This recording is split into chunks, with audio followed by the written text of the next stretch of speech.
నల్గొండ జిల్లా దేవరకొండలో ముఖ్యమంత్రి రేవంత్ రెడ్డి బహిరంగ సభ విజయవంతం జరిగింది. ప్రజా పాలనలో భాగంగా దేవరకొండ పట్టణంలో బహిరంగ సభలో ముఖ్యమంత్రి మాట్లాడుతూ కాంగ్రెస్ పార్టీ ఇందిరమ్మ ఇండ్లు, కొత్త రేషన్ కార్డులు, సన్నబియ్యం, ఎస్ఎల్బీసీ సొరంగం పనులు ప్రారంభం, రైతులకు ఉచిత విద్యుత్, రైతు భరోసా, ఇంకెన్నో సంక్షేమ పథకాలు ఒక్క కాంగ్రెస్ పార్టీతోనే సాధ్యమవుతుందని ఆయన అన్నారు. ఈ యొక్క బహిరంగ సభలో రాష్ట్ర మంత్రులు, స్థానిక ఎమ్మెల్యే నేనావత్ బాలు నాయక్, కాంగ్రెస్ పార్టీ రాష్ట్ర నాయకులు, దేవరకొండ పట్టణ నాయకులు, కార్యకర్తలు పాల్గొన్నారు. వారిచ్చిన రాజ్యాంగ స్ఫూర్తి, రాజ్యాంగం యొక్క హక్కు ఈనాడు తెలంగాణ రాష్ట్రం ఏర్పడడానికి పునాదులు వేసింది.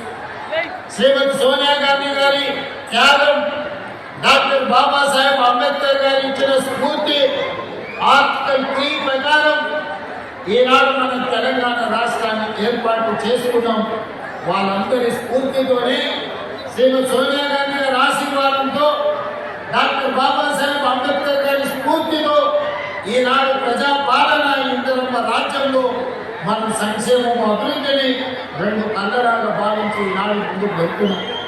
మిత్రులారా, ఇప్పటికే పెద్దలు ఉత్తమ్ కుమార్ రెడ్డి గారు చెప్పారు, ఆనాడు 10 సంవత్సరాల పాలనలో ఏ పేదవాడికి కూడా రేషన్ కార్డు ఇవ్వాలి, పెళ్ళైన కోడలు ఇంటికి వస్తే కనీసం ఆ కోడలు పేరు ఇంటి రేషన్ కార్డులో చేర్చాలన్న సోయి గత ప్రభుత్వానికి లేదు.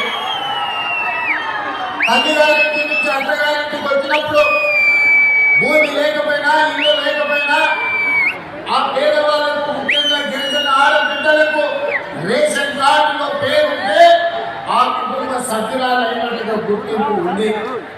కానీ ఆనాటి ప్రభుత్వం 10 సంవత్సరాలు ప్రజలు చెప్పులు అడిగేలా తిరిగినా పేదలకు రేషన్ కార్డు ఇవ్వాలన్న ఆలోచన చేయలేదు.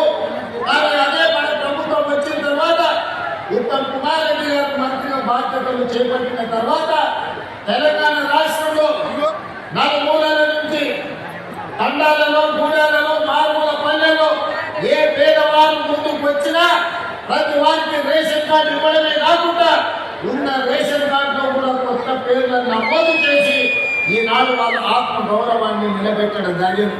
ఒక్క దేవరకొండ శాసనసభ నియోజకవర్గంలోనే మీ అభిమాన శాసనసభ్యులు బాబు